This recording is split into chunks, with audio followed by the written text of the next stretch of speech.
Good morning and a very warm welcome to Berlin. This is a city I've wanted to visit for many years but not had the opportunity until today. So we're going to be spending a few days here in Berlin with Beate, my wife, and we arrived yesterday, sort of mid to late afternoon, so we did a little bit of wandering last night, but this is our first full day here. One of the things we're going to be looking at is the Reichstag building later today, but the place where we're staying is actually just around the corner from Checkpoint Charlie, which is a really ideal location, very central. We're just here at the moment. Checkpoint Charlie's just behind me, and we're really sort of looking for somewhere to eat first and then have a little look around this area.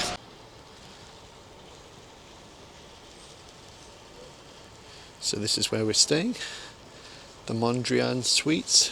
We even have a little bit of the old Berlin Wall outside the entrance.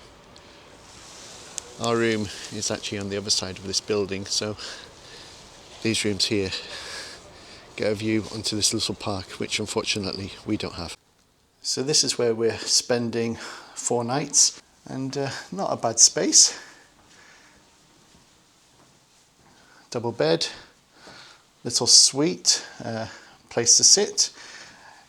It even has its own little kitchen facilities. There's bits and pieces down there, fridge, pots and pans. You can even do a little bit of cooking there, little microwave. And then over here we have a bathroom with a fairly decent looking shower unit. And if I just take you outside, we even have our own little balcony. Now, unfortunately, we don't have the best of views from here. I think the rooms on the other side have a nicer view, but perfectly adequate for a few days. We're not going to be spending that much time here, but a nice place to sort of come back to at night. So here we have the famous Checkpoint Charlie. I think this is a replica of the checkpoint. In fact, a friend of mine from Carlisle actually served on this checkpoint, I believe, as a soldier. And this was the American sector, and across the road was the Soviet sector. So this is where you would leave the American controlled sector. Again, a replica of the sign that used to stand here.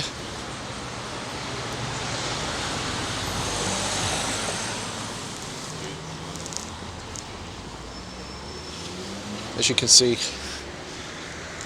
quite a popular tourist spot here.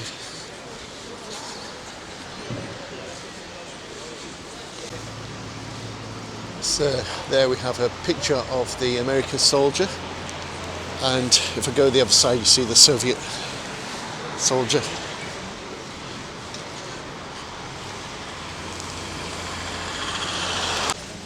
So this is the Checkpoint Charlie Museum, and they've got a replica of the Soviet flag, which was one of the last to hang anywhere in Germany.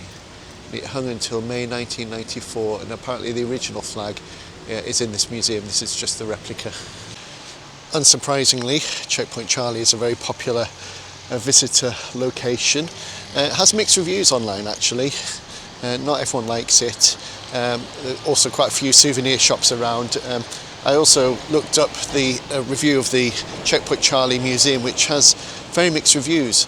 But anyway, the reason I've come here is this is the Checkpoint Charlie just behind me, and where I'm standing now was known as the Death Strip. So if I was standing here when the wall was in existence, I would have been killed. I would have been shot at, because that was to prevent people from obviously trying to cross the wall, cross the wall from the east to the west. There's a museum or exhibition that you can go and see, which tells you about what it was like living on the wall or next to the wall, which might be quite interesting to go and see. And you can still apparently tell a difference between East Berlin and West Berlin. You can tell that East Berlin is still maybe a more run-down part of the city, although I suspect that's probably changed quite a lot since reunification. But it was definitely the poorer part of the city when the wall was in existence. In fact, just here you can see the map of the various sectors. See the American sector, I think we're around here somewhere. Soviet sector, British sector and the French sector. So West Berlin and East Berlin. And as I say, you can tell the difference. We came in from the airport yesterday and mostly came, I think, through East Berlin. And it reminded both Beata and I very much of Poland and Polish cities, which again is not unsurprising, as Poland was also under the control of the Soviets. So they've got some displays here showing what happened on the evening of the 9th of November 1989 when the wall collapsed, and the events that took place here in Checkpoint Charlie. West Berliners trying to cross the border. It all happened so quickly.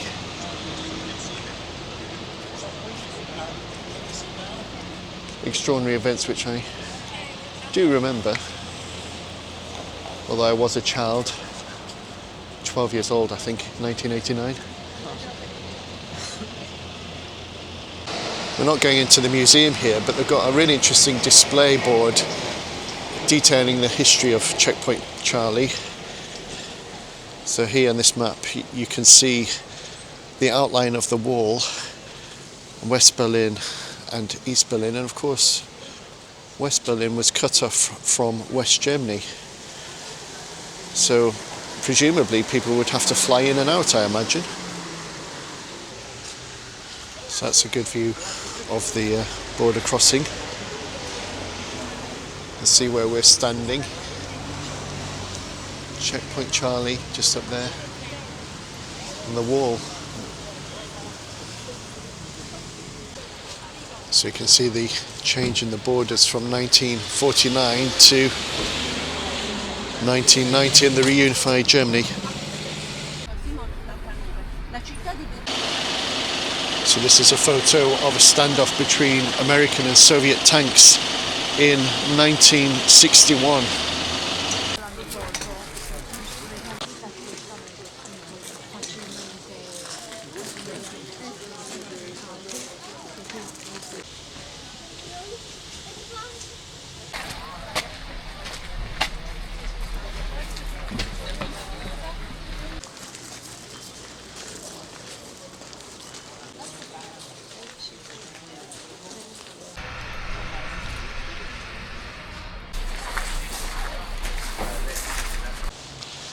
So there's an interesting sculpture there.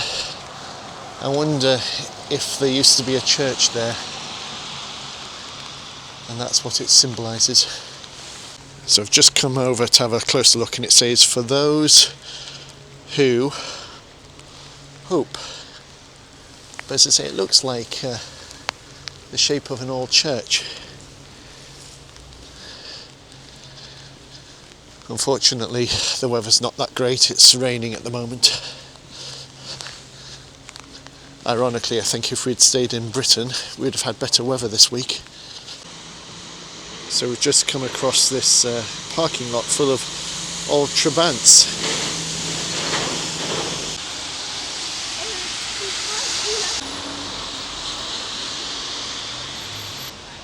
So another piece of the Berlin Wall there.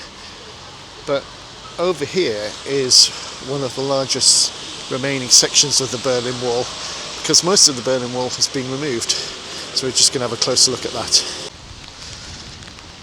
So here we have the largest remaining section of the Berlin Wall.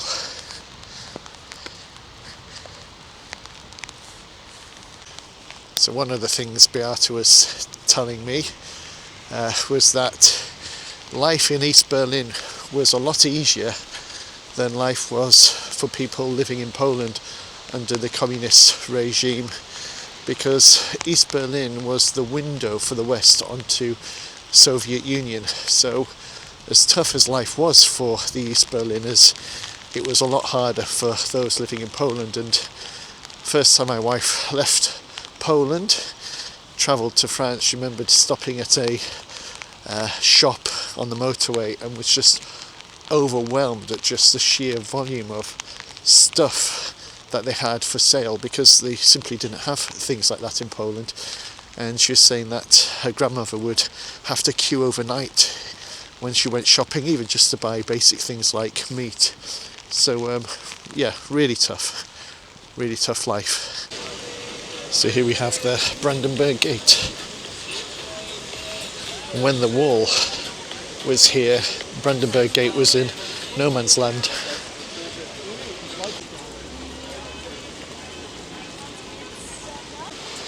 So we've got one or two embassies around here, including the American embassy just there.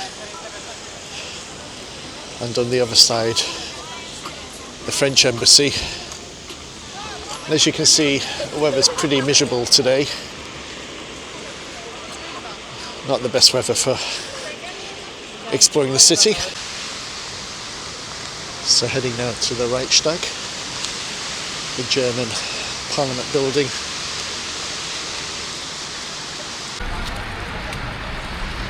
So this building, I believe, was redesigned by the British architect Sir Norman Foster.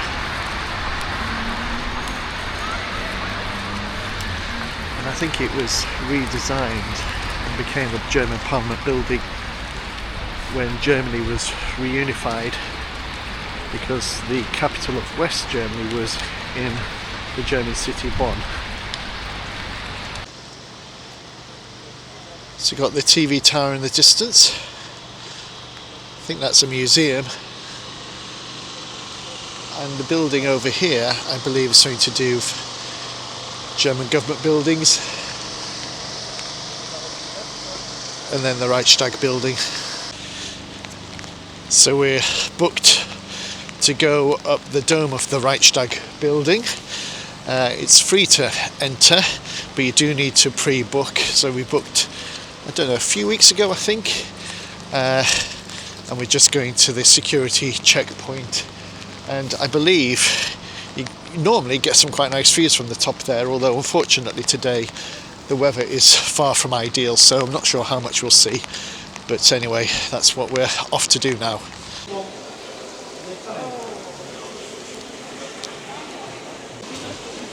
So we are here for the dome, but we actually managed to get into the Parliament chamber by accident.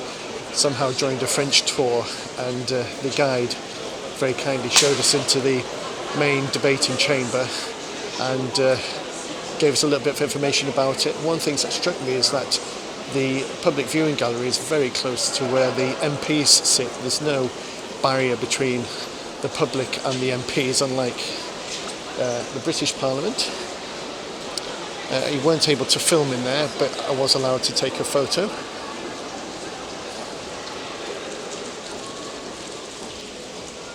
And this ramp takes you to the top of the dome, and the debating chamber is actually right beneath us. In fact, you can just look into it from here. And as I said earlier, this was reinstated as the Parliament building for the reunified Germany. It's pretty miserable weather right now, though.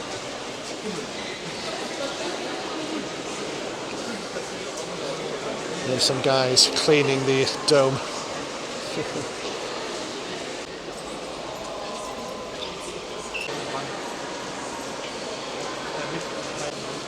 So this apparently is the most visited Parliament building anywhere in the world.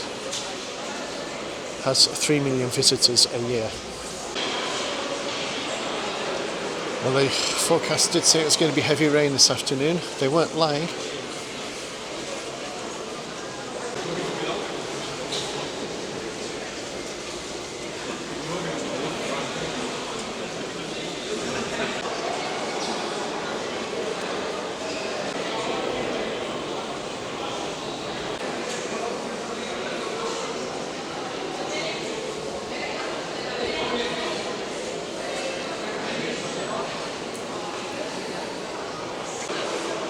So you'll notice the mirrors here on this column, and they're designed to reflect light down into the chamber below. And this grey metal screen rotates with the sun, not that you can see the sun today, to try and prevent some of the worst glare being cast down into the chamber below. So that moves around with the sun. So a very clever design feature.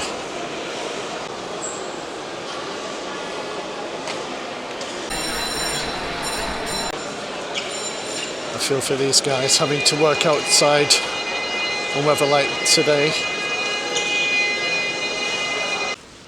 So it was somewhere on this building that one of the most iconic photos of the Second World War was taken, and that was of Soviet soldiers raising the Soviet flag over the damaged, destroyed Reichstag building. I don't know which corner of the building that took place on, but it was somewhere along here. And there you have the modern dome. They've done a fantastic job at restoring this building and making it a modern parliamentary building whilst retaining the old structure of the building, the external old structure.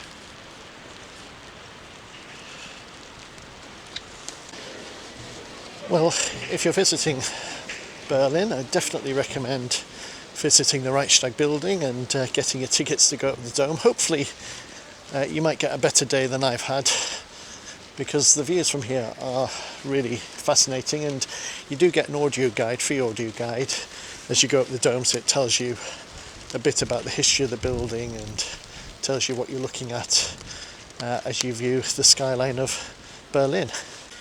One thing I didn't know was that when it came to voting on whether to move the parliament back to Berlin or to keep it in Bonn, the vote to move back to Berlin was only narrowly won.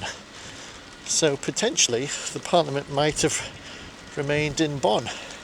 And they had actually just opened a new parliament building in Bonn.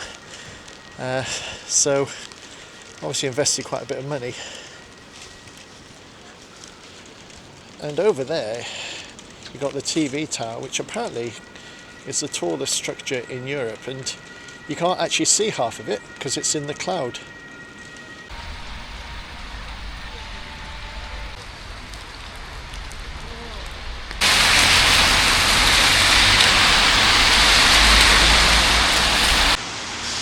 So this is the memorial to the 6 million murdered Jews. The architect, the designer of this memorial, I think was American, and hasn't really given a explanation as to what these columns represent, so I think it's really left to you to decide what they mean. Some people comment on the fact that they look like graves. And there's over 2,000 of them in this site.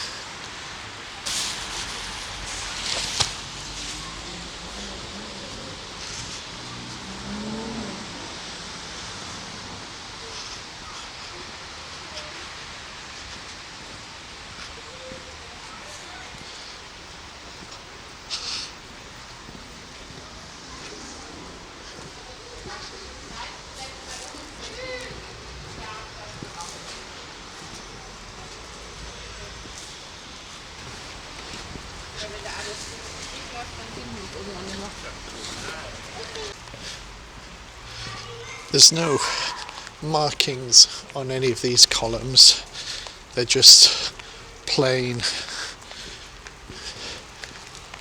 slate slabs.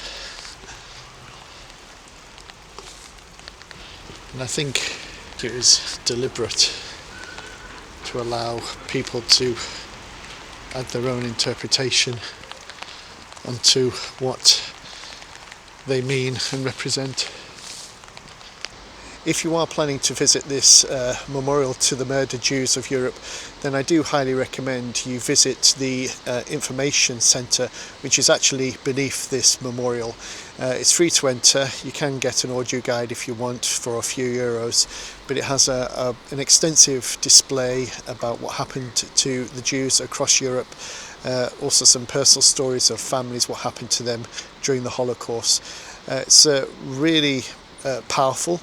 What's really interesting is just how quiet and respectful everyone is as they visit that memorial. So if you're visiting this place, do visit the visitor centre as well. It just gives you a bit more of an understanding of what it is you're seeing and what happened to the Jews during the Second World War.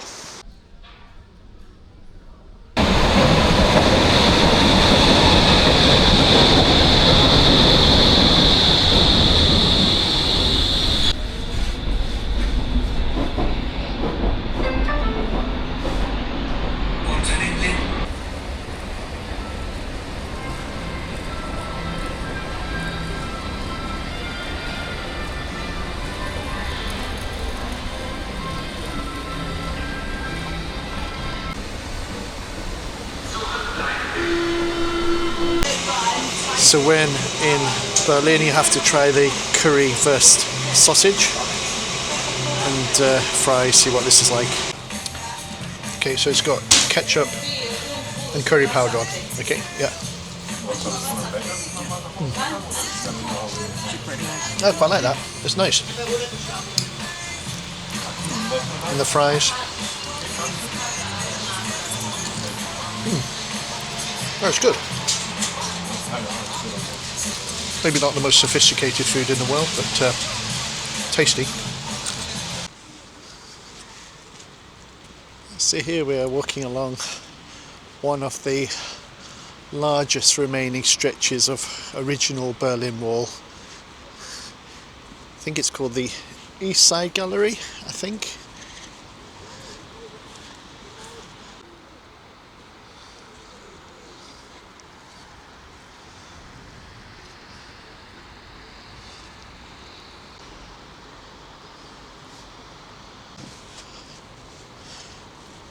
So they've kept this patch of ground undeveloped because this area was patrolled by East German guards apparently, and this would have been the sort of killing zone. In fact, they said that 13 people died along this section of the wall, some trying to escape from East Berlin to West Berlin, and some accidental deaths, including 4 children who drowned in the river, and no one came to their aid because it was sort of effectively no man's land. There isn't that much of the wall left because when the wall came down, it literally came down. They demolished most of it, and you go into souvenir shops and you can actually buy fragments of the Berlin Wall. So there's only a few sort of sections of the Berlin Wall still standing. It's nice that they've kept sections of it. I think to lose it completely would be a great shame. It's an important reminder of the history. Probably one of the most famous walls anywhere in the world.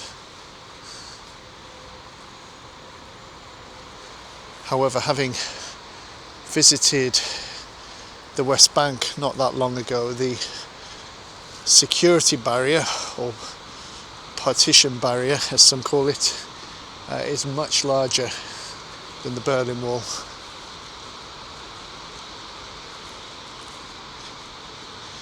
And again, it was on the western side of the wall that was graffitied and decorated. Obviously on the eastern side, people weren't able to gain access to the wall.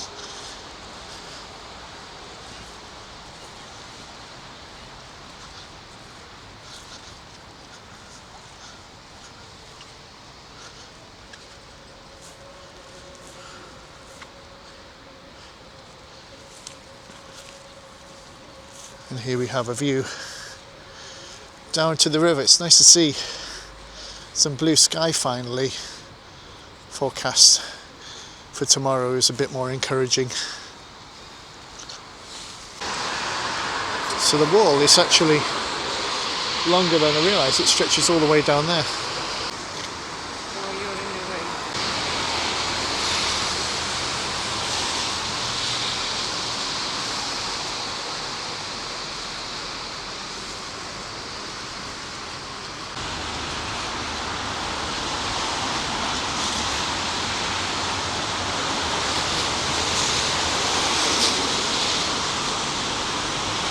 So it's not just the wall that was the barrier. There were patrols, there was empty ground between the wall, which was effectively killing ground. So I think there was about 70 metres either side of the wall, sort of no man's land. So you didn't just have to get over the wall, even getting close to the wall would have been a real challenge. Many people did in fact lose their lives trying to cross to West Berlin.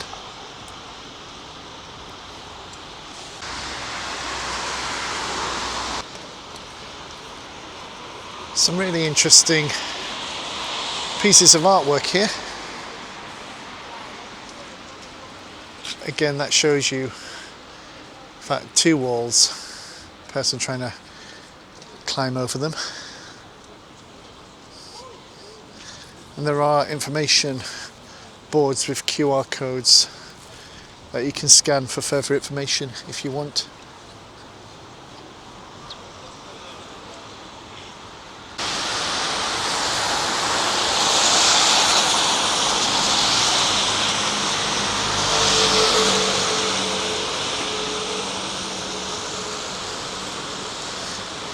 A little bit like the wall in the West Bank, this one's been used for political protests, so the paintings, the graffiti and so forth, making political statements, not all of them but a lot of them. And it's similar to the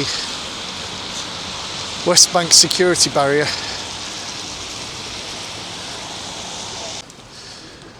So here we have a depiction of what the wall was like. So you can see the wall there on the right, but then the different levels of security they would have, including watchtowers, machine gun posts and so forth. And you can actually see that second section of wall there on the left. And this side of the wall unpainted.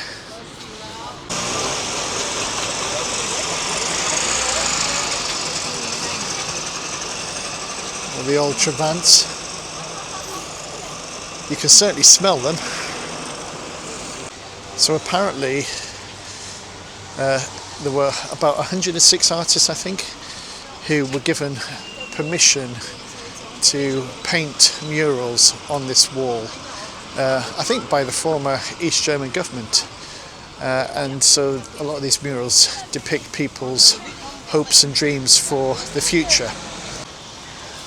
So you've got a hostel boat here. That'd be a different place to stay. And we've got this rather interesting looking bridge. I've seen that on photos and postcards, so it's nice to see it in the flesh.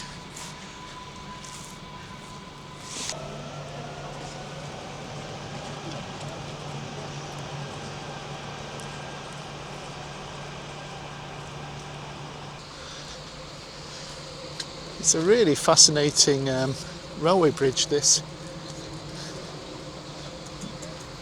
Not seen a railway bridge quite like it before. Look, see the train coming now?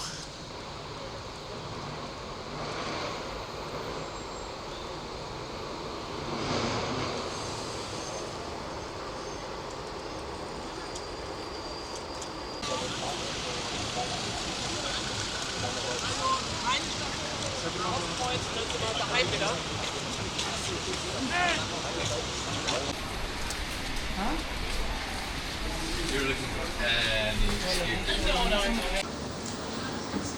we're visiting this bookshop in the centre of the city.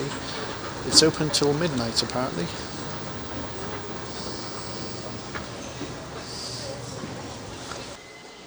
So this was somewhere I found recommended online.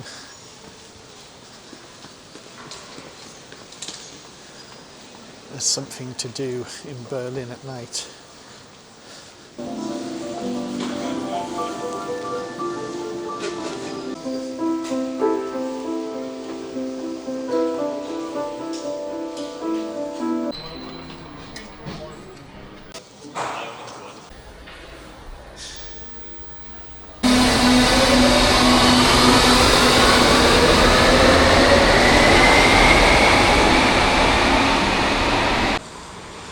So good morning. I suppose technically this is our third day here in Berlin, and as you can see the weather has improved from yesterday, and here we have Berlin Cathedral and the TV tower. Yesterday the observation deck of the TV tower was actually covered in cloud, so today would be a good day to go up there. But we're on Museum Island, and this is where, not surprisingly, a lot of Berlin's main museums can be found. But as we've got a nice sunny day today, we're going to try and make as much of the good weather as we can by just exploring this part of the city and maybe going to the park as well. We'll see what the day brings.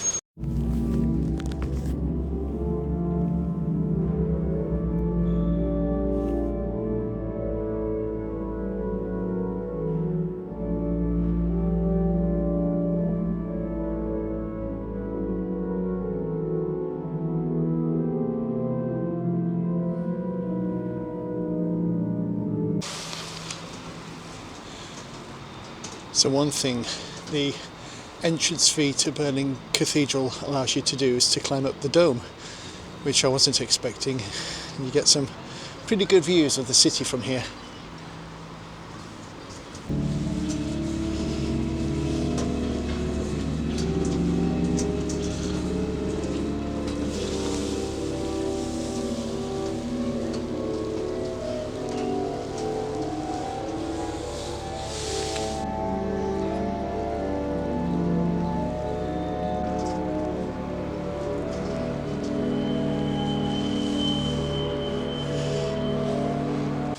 So one of the things I purchased when we arrived in Berlin, actually at the airport, was a Welcome to Berlin card.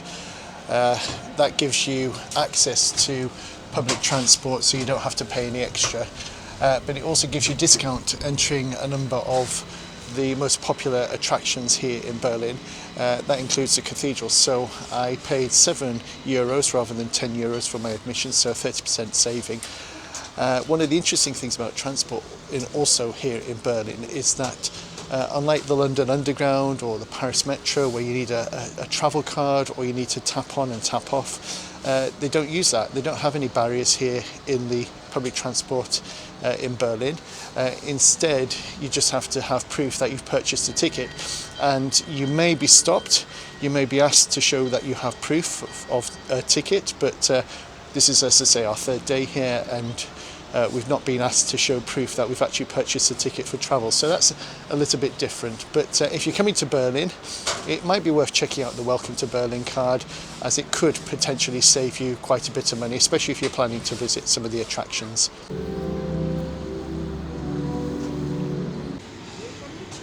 So looking that direction, just next to the tall white tower, on the left you can maybe just make out the Reichstag building where we were yesterday, and beside that the large urban park in the centre of the city.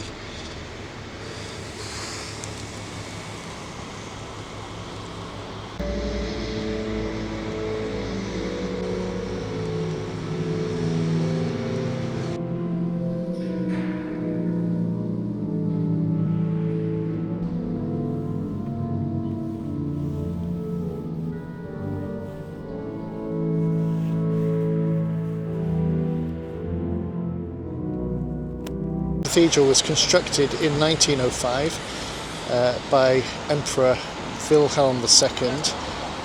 Apparently Hermann Göring was married in this cathedral, and it was badly damaged during the Second World War, and for 30 years after the war it was left basically untouched. It was on the eastern side of the border, and eventually they did start reconstruction of the cathedral in the 1970s. It was done by the GDPR, the East Germans, but done with money from the West. The other interesting thing I discovered about this cathedral is it is the largest Protestant cathedral in Germany and the second largest Protestant cathedral apparently in the world.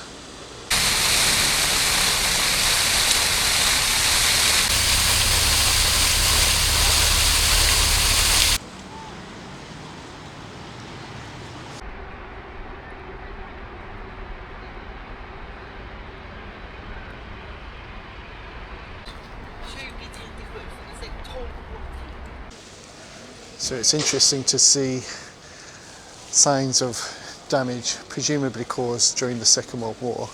So shrapnel damage, and you can see which pillars have been reconstructed and which are the original pillars. So if we go here, see these are new pillars, but if I just wander down here, these are the original pillars, but again you can see sort of signs of war damage, not dissimilar to Warsaw when I was there a couple of months ago. Again, interesting to see how they've reused some of the original stonework and also replaced it where it's needed.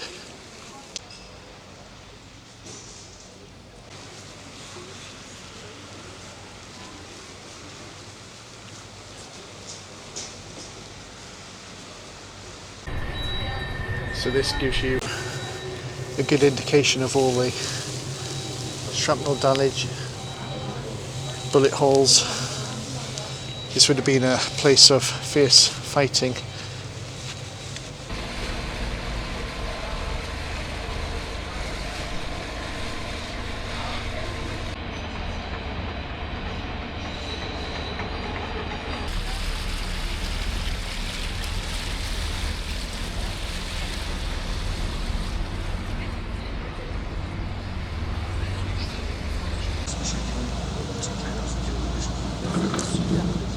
Until 1990 there used to be bars, restaurants and theaters, as well as the government of the German Democratic. We are now exactly where Berlin was founded.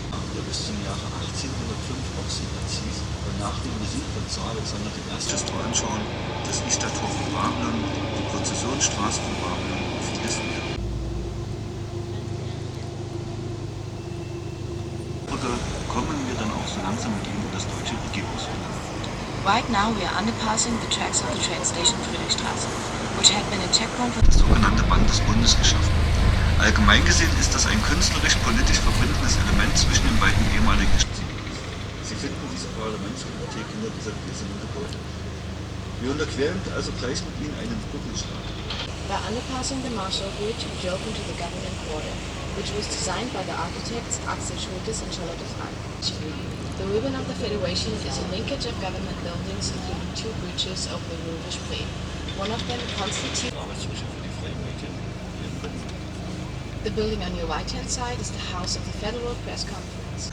Die 1972 von der DDR-Regierung aufgrund der Lage im Grenzgebiet abgerissen wurde.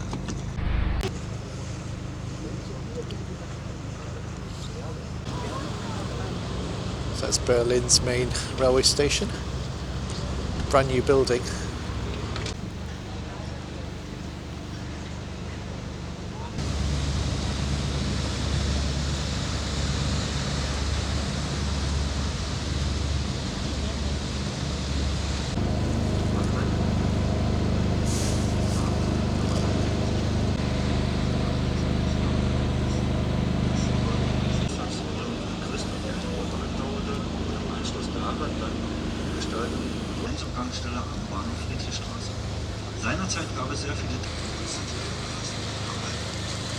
Now we are about to arrive at the train station Friedrichstraße for a second interview, after driving out of the trackage area.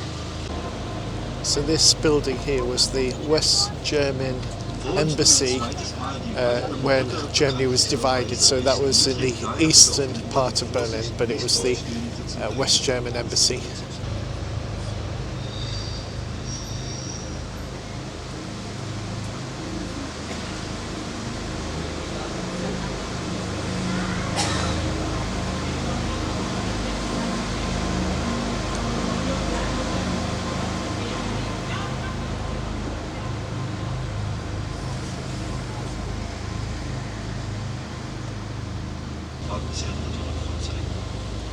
Von hier aus sieht man auch sehr schön, warum es sich um eine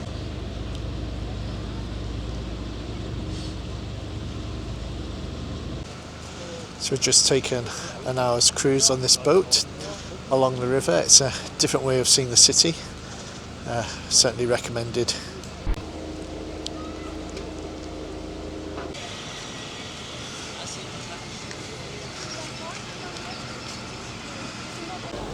I suggested to my wife that she strip off and I can take a photo of her with the statues, but she's declined. Are you absolutely sure you don't want to? I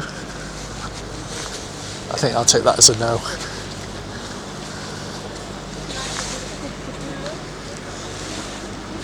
Now she's interested in this, the DDR Museum. See what life was like under communism in East Germany and how similar it was to her upbringing. So Beata spent the first 12 years of her life living under communist rules, so we've come into this museum because basically it's Beata's childhood.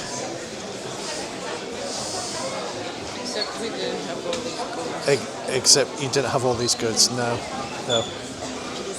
The Poles had it worse off than these Germans. So this shows you what the wall was like. So that's the western end. Observation tower, armed fence, and then an additional wall.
So we've travelled now to the other side of Berlin to visit the Kaiser Wilhelm Memorial Church. That's what it used to look like before the war, and I'll show you what it looks like now. And this is the church today. As you can see, it sustained a lot of damage during the war, and they left the building in this condition. And this modern building to its right is actually the extension to the church, a modern extension. And apparently this is one of the main memorials, if you like, in Berlin to the war.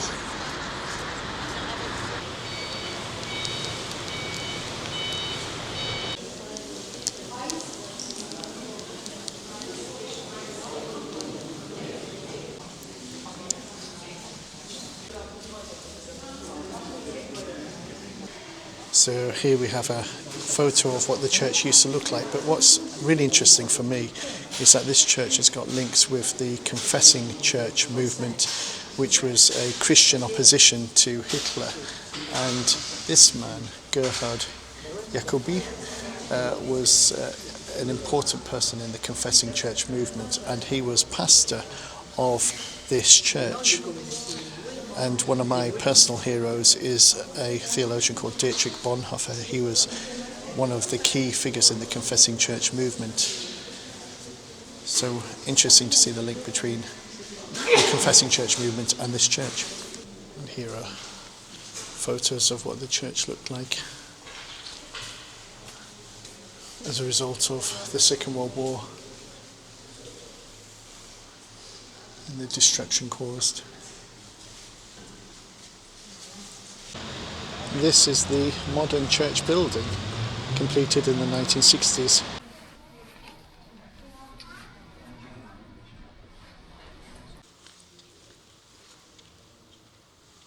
So there are obvious striking parallels between this church and Coventry Cathedral, which was also destroyed during the Second World War, and where they've left the old medieval cathedral standing next to the modern cathedral.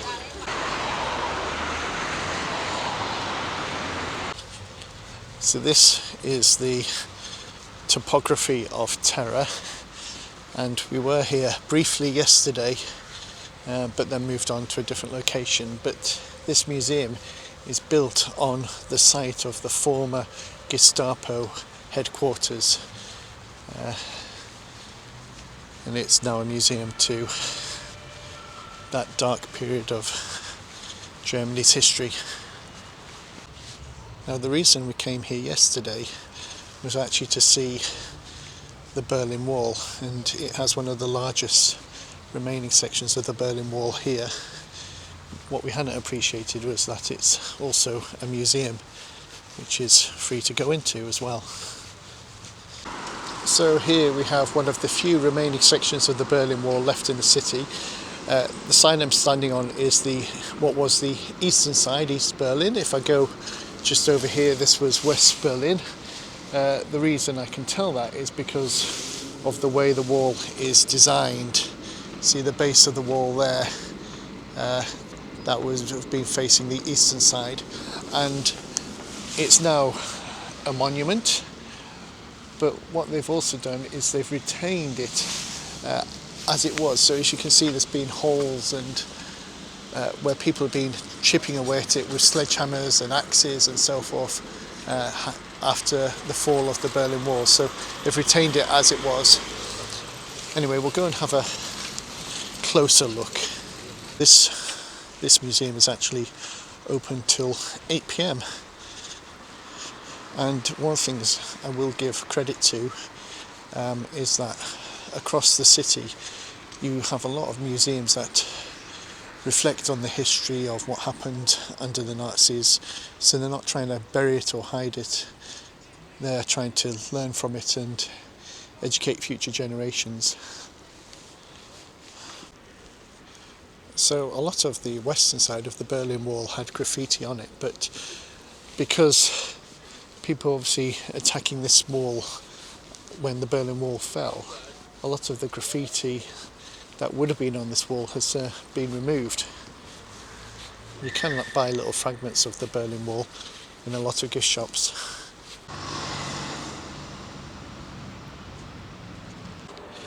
So lots of information boards here telling you where you're standing in relation to the old SS building. So marked by the red spot there, this building here, which would have been just over there to my left, was the Reich SS leadership. So Himmler would have been based there.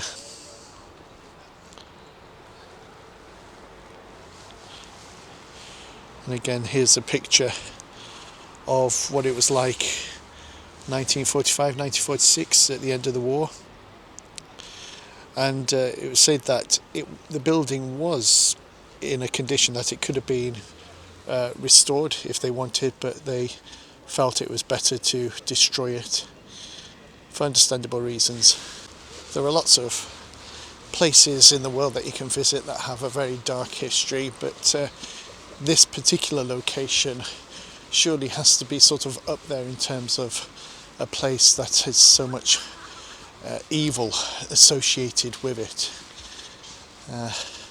But as I say, it's good that they're using it now to educate people about what happened, so that hopefully we learn from history and don't repeat the mistakes of the past. Good morning, it's day 4 here in Berlin, and as you can tell, we've got the rain again, unfortunately. Anyway, we've come to this square, which I can't tell you the name of it because I've forgotten the name, but apparently this is considered Berlin's most attractive square. So it is nice, even in the rain. So I read yesterday in one of the museums we visited that in the 1920s Berlin was considered one of the most beautiful cities in Europe. Obviously the Second World War put an end to that. I wouldn't say it's a particularly attractive city, although it does have some very attractive quarters areas, some attractive buildings in the city, but certainly not going to be on the top of Europe's most beautiful destinations. But it's a fascinating city, a city rich in history, so if you're looking for a city break with plenty to see and do, then Berlin should definitely be up there at the top of your list.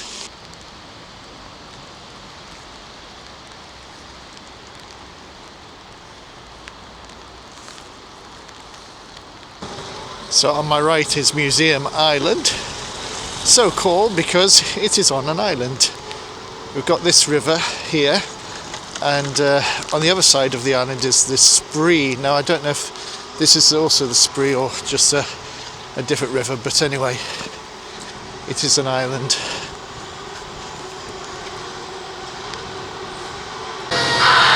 So I asked ChatGPT if there is one museum to visit in Berlin, which one should it be, and it recommended this one, the Pergamon Museum. Unfortunately, it's closed because they're doing major renovations, as you can see. But apparently that's the museum. If you're going to see one museum in Berlin, that's the one to see.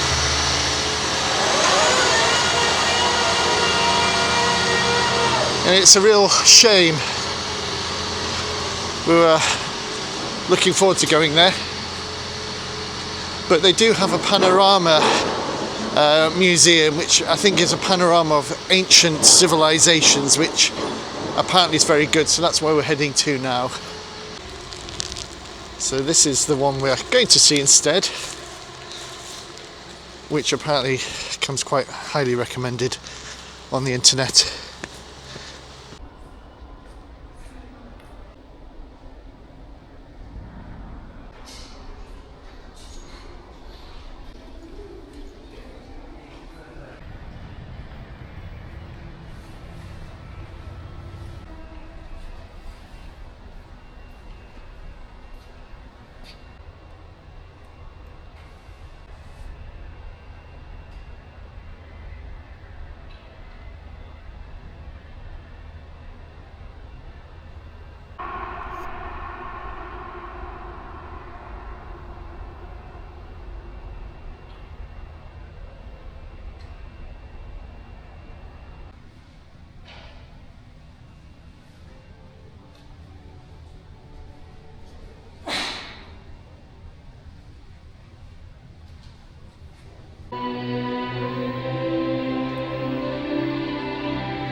So we've just been to the Pergamon Panorama. I don't know if I'm pronouncing that correctly, but we basically went there because it's raining, wanted something to do. The main museum's closed, but that panorama exhibition museum was really fascinating. It has this huge painting depicting what this ancient city in modern day Turkey used to look like. It was one of the most important Hellenistic cities in the ancient world. Really well worth going into, a lot of fun. And the lady at the kiosk also said that the main museum is undergoing renovation. It's not going to be finished until 2037, she said. 2037 is when they hope to have that museum fully reopened to the public. So if you're planning to come and see it, you'll have to wait a while.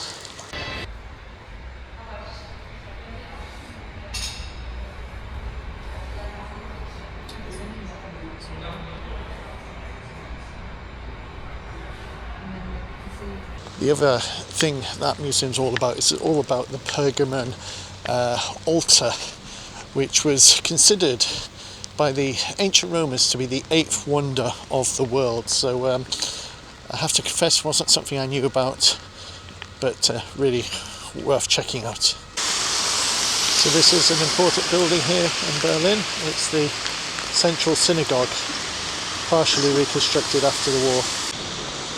So we've now travelled to Potsdamer-Platz, and it stopped raining. Forecast is for it to brighten up this afternoon, which is good. A little bit of a display about the Berlin Wall. Find us all over the city.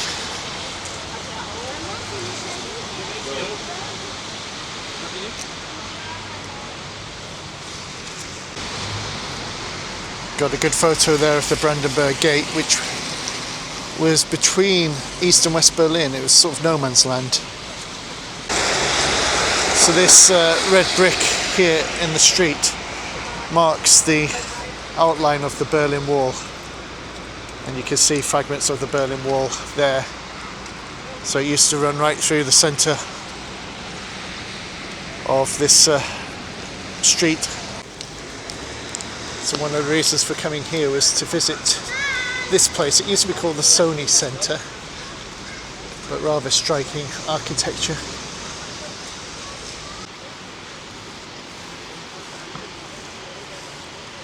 Another reason for coming here is it apparently has a very large food hall.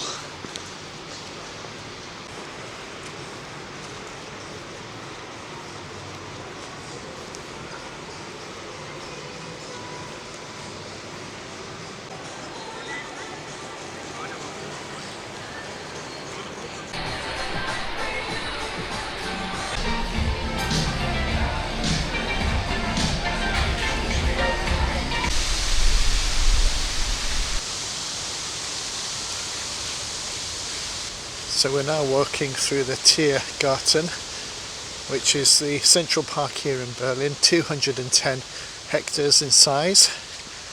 And after the end of the Second World War, in 1946, all the trees in this garden, in this park, were chopped down by residents of Berlin for fuel to burn in their fires to keep warm. So all the trees that you see here today have been planted since the late 1940s. The autumnal colours here are absolutely stunning, and there's hardly anyone here. It's a very quiet park.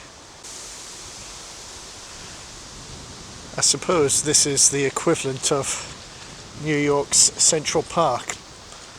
But New York Central Park is a lot busier than this.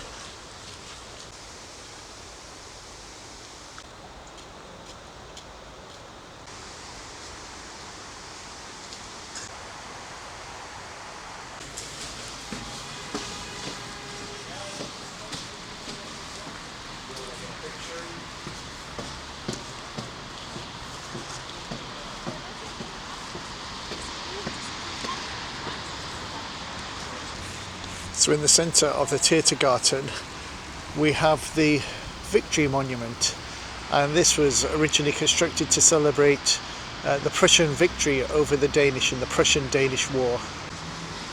So the monument is 67 metres tall. It was actually erected in a different location in the city, but was moved here. I think it was moved here actually by the Nazis because it was moved to make way for Albert Speer's plans for rebuilding Berlin following the war. And in fact, they actually started work on Albert Speer's very ambitious plans for the city, and that's why this monument was moved to its current location. And its height was increased, I think, by about 10 metres.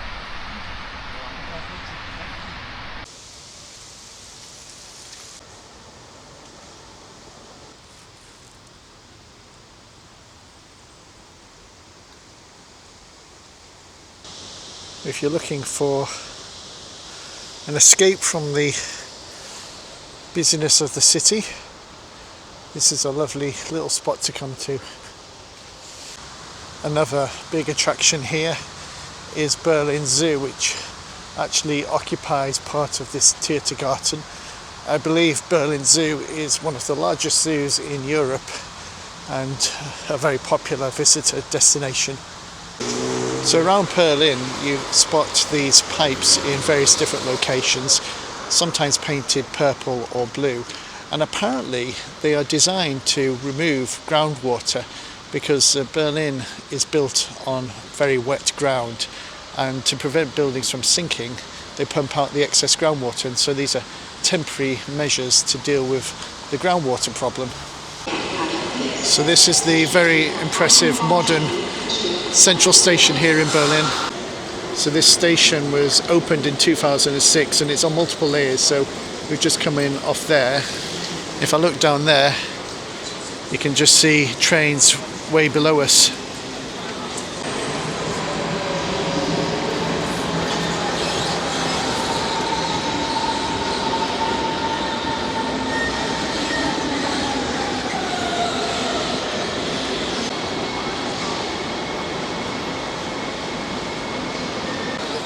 So you've got local trains, regional trains and national and international trains all departing from here.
Good morning.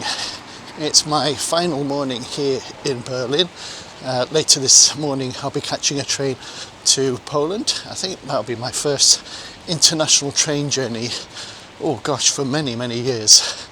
But anyway, today I just want to visit a car park in Berlin. Maybe not the most obvious place to visit, but it is a car park that has a link to Berlin's very dark history. So this sign here gives you an indication, a little bit of an indication why we are here, because this site here used to be the location of the Reich Chancellery. Von Bismarck used to live here, and it was also the official residence of Adolf Hitler from 1939 to 1945. Today, as you can see, all remains of the Reich Chancellery have been destroyed. Destroyed obviously during the war, and now just have these modern flats that were constructed in the 1980s. But it was in the grounds of the Reich Chancellery that Hitler built something, and that's where we're going to head to now.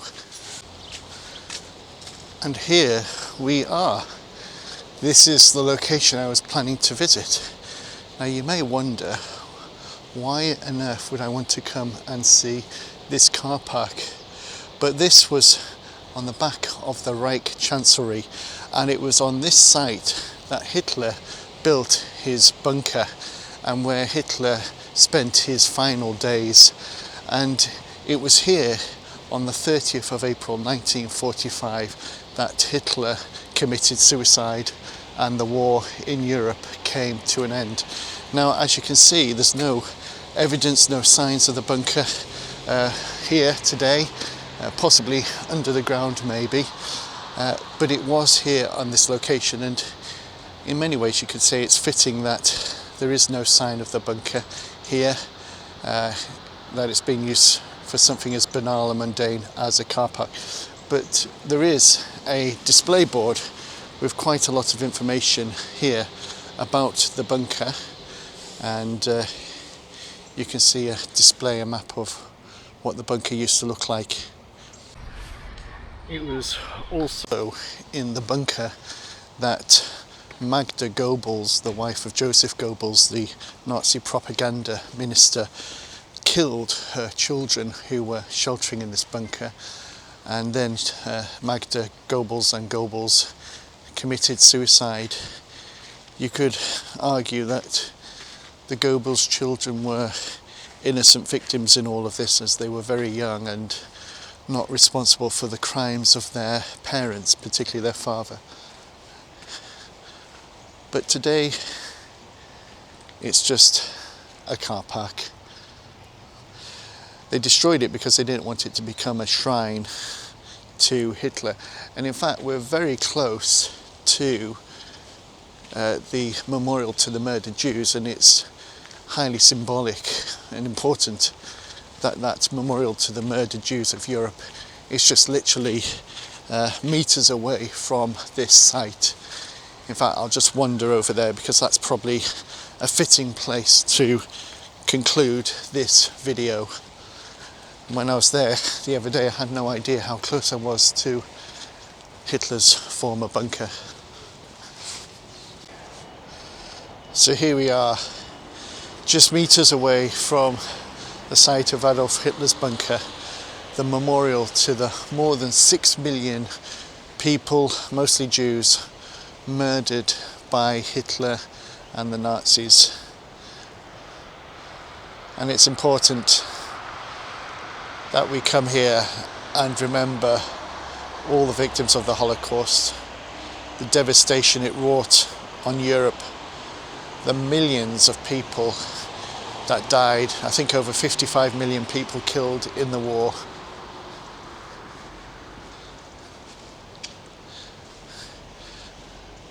Wherever you are in Berlin, you are reminded of the dark history of this city and this country, but today Germany is a modern, vibrant democracy, and Berlin is a modern, vibrant city. But a city that is keen to learn from the past and make sure that it is not repeated.